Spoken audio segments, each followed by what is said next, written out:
We're in court despite the fact that the people of Truman have already spoken. We're in court because despite that fact, Elizabeth Ginger's not listening. She lost touch. And so she lost. And it's that simple. Counsel's right that they needed to prove it was more likely than not true that Miss Ginger, rather Mayor Heisman, was responsible for misinformation fraud.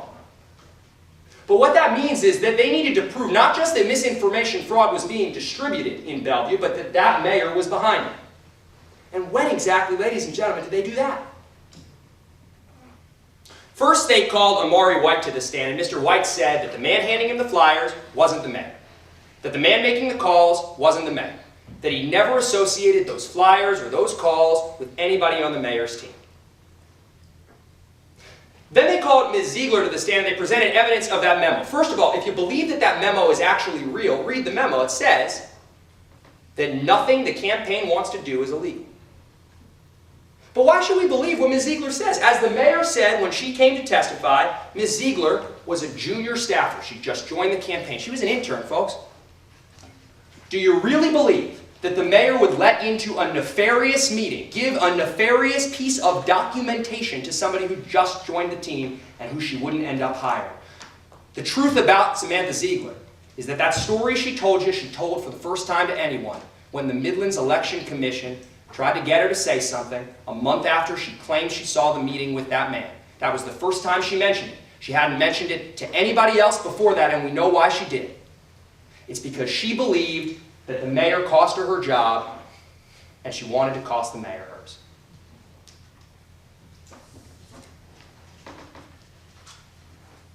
And their third witness, Greg Garcia, he came to the stand, and you heard him say he examined every single computer in the mayor's office, every single tablet, every single laptop, and didn't find any evidence of that flyer or that memo or all sorts of other search terms related to fraud, related to low education, low income. What's their claim, ladies and gentlemen? The memo was prepared by this campaign but not on any campaign computer or even on Mayor Heisman or the campaign manager's personal computers? And take their own exhibit, ladies and gentlemen. They gave you a copy of an email. Mr. Austin Harmon, this moment stuck out to me in the trial. He was up here cross-examining the mayor, screaming at him, saying, "You wrote this email. You wrote it under the auspices of attorney-client privilege." She believed when she wrote that email nobody'd ever see it. And what does it say in the email, ladies and gentlemen? Exactly what she said on the stand. Yes, she knew the man in the photo, but she didn't know what he was doing in the photo, and she hadn't seen him since she last represented him. That's their evidence. If they want you to believe any part of that email, hopefully they'd ask you to believe the entire thing. But even if you do believe, ladies and gentlemen, that they've met their burden in proving that that mayor conspired to distribute the misinformation, you still have to believe by the weight of the evidence that that misinformation caused an outcome change in this election. And how can we believe that when of the 150,000 residents, we didn't hear of a single one who was convinced or persuaded not to vote by this misinformation? Mr. Garcia took the stand, said there was some sort of hotline where people were reporting fraud. This election was decided by a few hundred votes. Mr. Garcia said on that hotline that was sent out to all the residents of Bellevue, only 122 reported any sort of fraud. And not a single one of those 122 said they didn't vote in the election as a result of it. They want to point to the numbers and say, oh, just because Ms. Ginger lost some supporters between February and the election, it must be fraud. It must be that people were convinced not to vote by misinformation. But ladies and gentlemen, we know that people can change their minds about voting for other reasons. We heard all sorts of first-time voters were registering to vote because they had enthusiasm for Ms. Ginger. What might cause them to lose their enthusiasm for Ms. Ginger? Maybe if she calls them leeches in public and that quote gets replayed over and over again on the news. Maybe if she shifts all of her resources from that district where they'd previously been centralized away to the other 11 districts while the mayor comes in. And that's why, ladies and gentlemen, when Mr. Michael came to testify and showed you all those numbers, you saw that it wasn't just her vote count that dropped in that district, it was her support correspondingly, the percentage of people who said they liked her. Why would those pieces of fraud change the percent of people who said they liked Miss Ginger? Doesn't make any sense. Those numbers, those are facts. They're not lies. Neither side challenges them. They're facts. That gaffe hit the news, neither side challenges it. It's a fact. Ladies and gentlemen, she lost touch. And so she lost. Now, counsel stood before you a second ago and said that the most important thing people have is their voice. And I find it just a little ironic.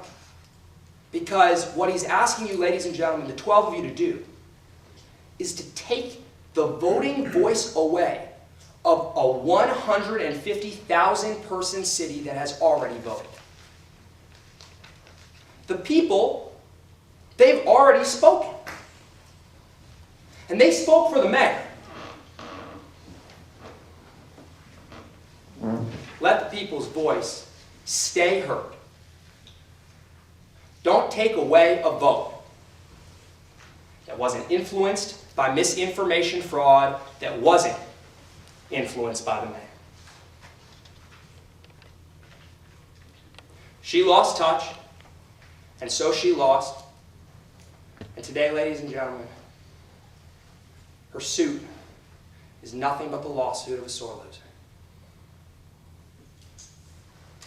Keep the mayor in the seat to which all those citizens elected her. Thank you. Thank you, counsel. You got about a minute? Yes, Your Honor.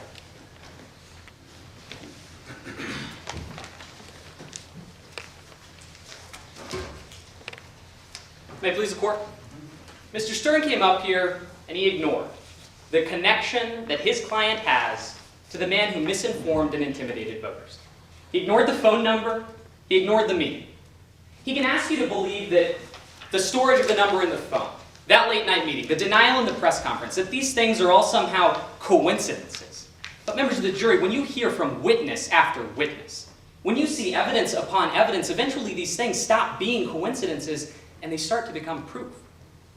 Proof that the mayor was connected to that voter misinformation. Intentional. And proof that you've got to find reliable. Thank you. Thank you, counsel. Okay, that concludes the recess. Yes, Your Honor, we're going to collect the ballots first.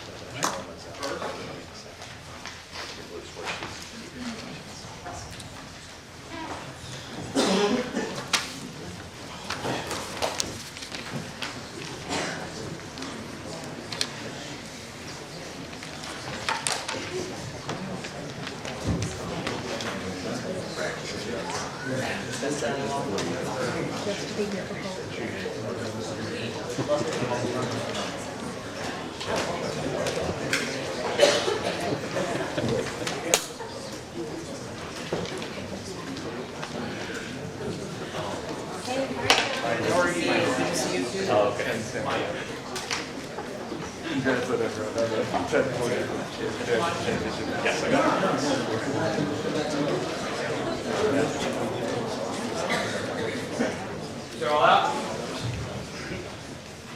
First of all, they are all out. All ballots are out. Will fell, but they're all out. I want to start out by thanking all 5 of our judges who came from across the country this weekend to score the national championship round here in Cincinnati. I think I've mentioned.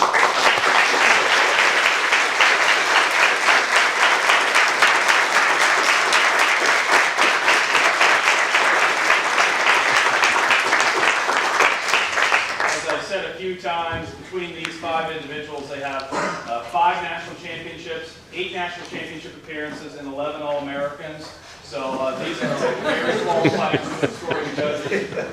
I also want to thank Judge Barrett for letting us use his courtroom, presiding over this amazing round, and for making it fun and entertaining, certainly throughout the round for everyone. So, wow.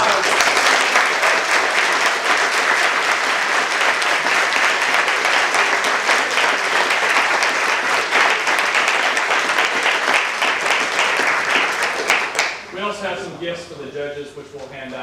one thing that a federal judge needs is another plaque with a gavel on it, but memorialize their participation in this round. We'll pass those out. But for now, while they're counting the ballots, I'm going to turn things over for comments from our presiding judge and our scoring judge. Let's start with you guys. I'm gonna look at this, you guys. Well, I'm not gonna say much, because at this point, you all, you both did an excellent job. You can read the comments, but really, you all should be commended, and good job. You all represented your schools well, and this is impressive, you know. As a person that actually practices and tries cases, it doesn't get better than people who have done mock trial. So, and you can sort of tell people that are perfectionists about everything, and it drives me crazy to see people who are not like that. So just know that all the effort and time that you all have put in, that if you choose to do something like try cases, practice law, get in the courtroom, it will serve you well. I am dying to be a witness, so that's my next goal, is to do something where somebody calls me as a witness, and ask me my opinion, and I can sort of do a mock trial witness. I'll probably do an accent. So anyway, great job. You all did a terrific job. Thank you. Thank you. I just wanted to echo that. I thought both teams were fabulous. I thought the round was competitive. It was close.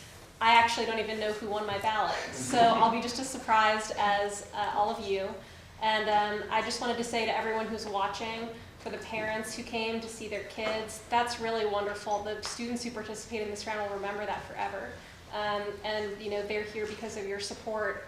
And you know, the encouragement and guidance that you gave them. For the other students who are here watching, you know, some of you may have had a more disappointing weekend than what you were looking out for. But if you come back next year, I think, you know, you can do better, and the fact that you're sitting here watching, that shows that you're open to learning. And so I just wanted to say to everyone in the room, doing this activity was the best thing I ever did. I use the lessons I learned from it every single day, not just as a lawyer, but as a human being. So whether you're a participant in the final round, a winner, someone just watching, you know, it's worth it. Stick with it, and that's all. Thank you for letting me be a part of it. Thank you. Thank you. I'll echo a little bit of what Amanda said.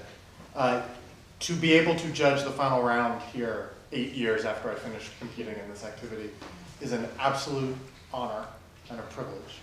What I have accomplished academically and professionally is because I did this. So thank you very much for inviting me. I'll echo what Amanda said about being a good round. Not every championship round is spectacular. Sometimes one team cleans another team's clock because that's the way it shakes out. Not here. I'm very stingy with 10s.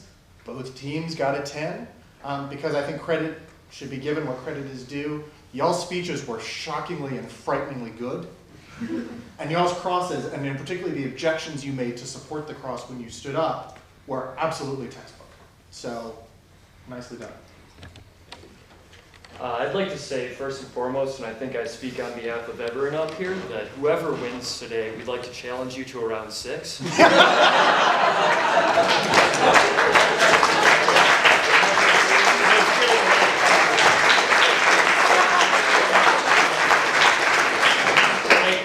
It's very surreal to be back here this many years later and to see, you know, sort of ghosts of our former selves up there, and to see you guys and how impressive you guys were, and to see how the entire organization has evolved. It's bit by bit. I feel like there are traditions that are passed down that freshmen learn from seniors, and that goes on.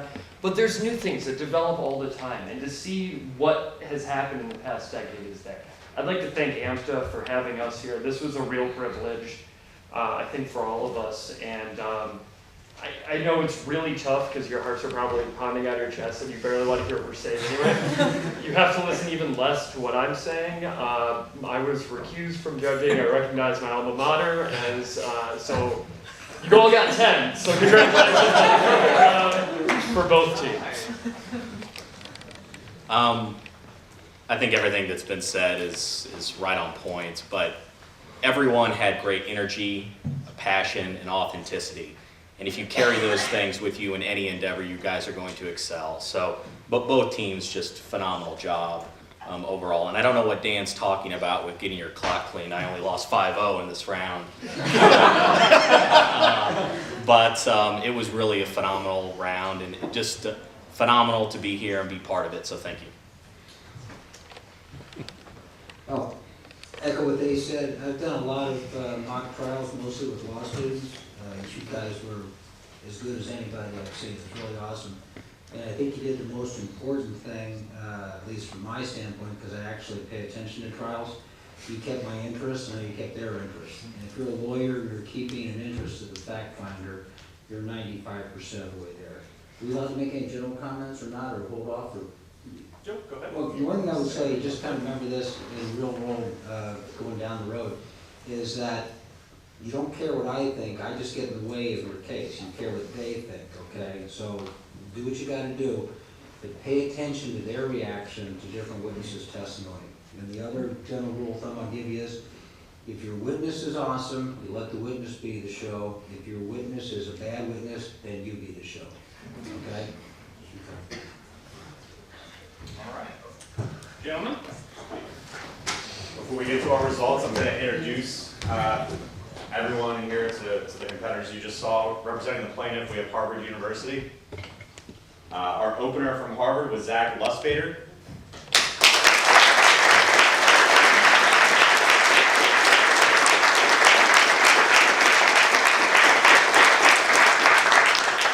Middle attorney for the plaintiff was Jordan Alston Harmon.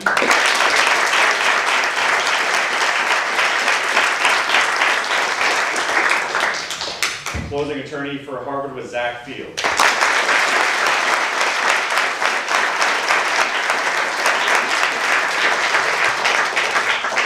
Playing Amari White was Neil Alasha.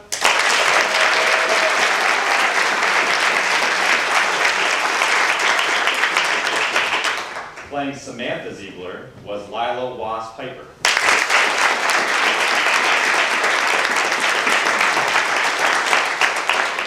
Playing Mr. Garcia was Jean Chang.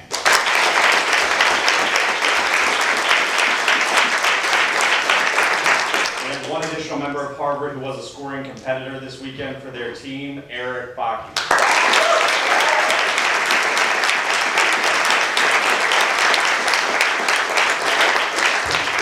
For the defense from Yale University, our opening attorney was Raymond Zhu.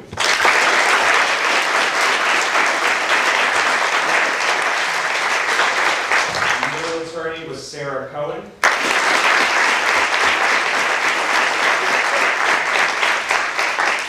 Closing, Mr. Daniel Stern.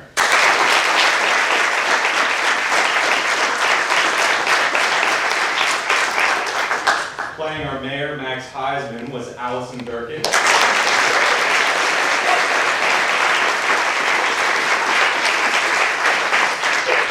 Playing the reporter, Jody Sandberg, was Eleanor Bundy.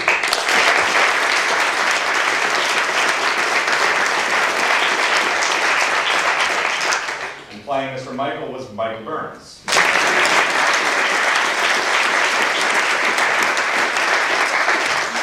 Yale also had one additional scoring member this weekend, Chloe Larkin.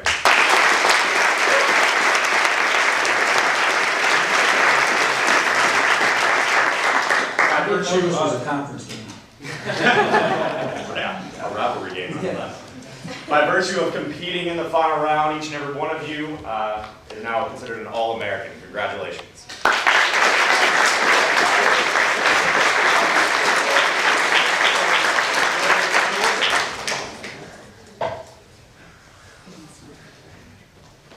I've had the honor of attending every final round since 2008, including the final round that Mr. Blackwell competed in 2008 and 2009. And wow, this is just the very best that this organization has to offer from both teams. Congratulations.